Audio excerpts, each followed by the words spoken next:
Alors aujourd'hui, on va se plonger dans une pratique spirituelle vraiment profonde, à travers le regard d'un immense érudit du XIVe siècle, Ibn al-Qayyim. Il a pris le temps de compiler toute une liste de bienfaits qui découlent d'une seule et même action.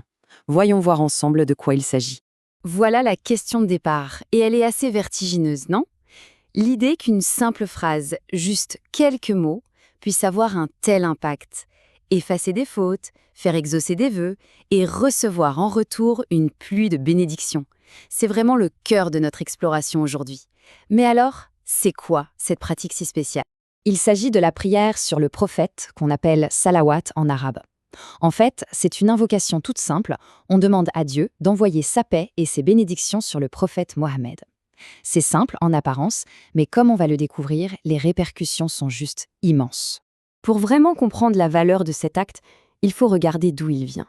Son importance, elle ne vient pas des hommes, elle vient directement de la source divine. Et c'est là que ça devient fascinant. D'après Ibn al-Qayyim, quand on fait cette prière, on ne fait pas juste une bonne action. D'abord, on obéit à un commandement direct de Dieu. Ensuite, on imite Dieu lui-même, qui fait l'éloge du prophète. Et enfin, on fait la même chose que les anges. C'est comme s'aligner avec un mouvement cosmique en quelque sorte. Bon, maintenant, passons à ce qui nous touche peut-être plus directement, les bénéfices personnels, ce qu'on reçoit tout de suite. Parce que cette prière, ce n'est pas seulement un acte d'obéissance, c'est aussi une source incroyable de récompense. Alors là, attention, le premier retour sur investissement spirituel est spectaculaire. Pour chaque prière faite sur le prophète, une seule, Dieu en renvoie 10 en retour. C'est une multiplication par 10 de la miséricorde divine. C'est direct. Et cette logique du 1 pour 10 ne s'arrête pas là. Pour chaque prière, ce sont aussi 10 péchés qui sont effacés du registre.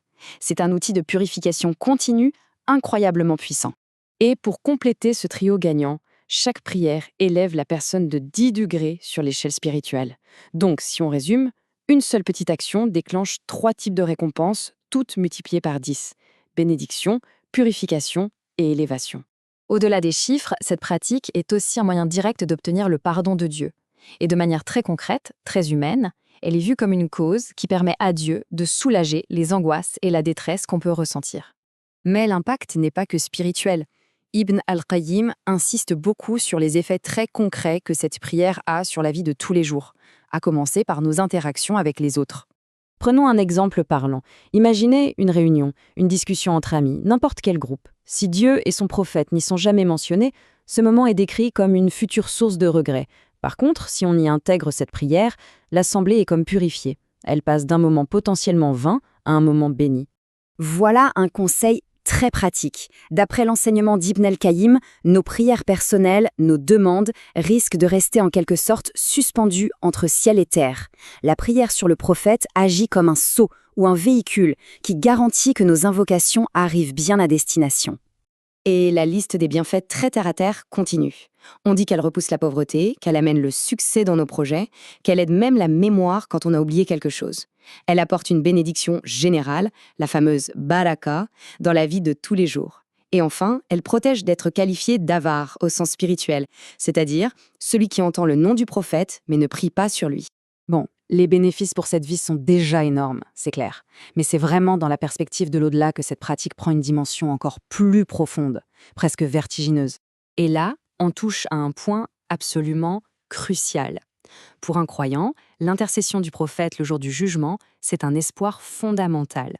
Eh bien, cette prière est présentée comme l'un des moyens les plus sûrs de mériter cette intercession. C'est peut-être même le bénéfice le plus recherché de tous. Cette image, elle évoque le sirat, ce pont que les croyants devront traverser dans l'au-delà. La prière sur le prophète est décrite ici comme une lumière vive qui éclaire ce chemin dangereux et qui aide à le traverser en sécurité. En fait, on pourrait voir ça comme un véritable pack de sécurité pour l'au-delà. Elle protège des épreuves du jour de la résurrection, elle garantit d'être physiquement proche du prophète, elle assure qu'il répondra personnellement à nos salutations et, comme on l'a vu, elle aide à ne pas trébucher sur le sirat. Mais si on s'arrêtait à cette longue liste de récompenses, on passerait à côté de l'essentiel. Ibn al-Qayyim conclut en expliquant qu'au fond, il s'agit avant tout d'une relation, d'un lien d'amour.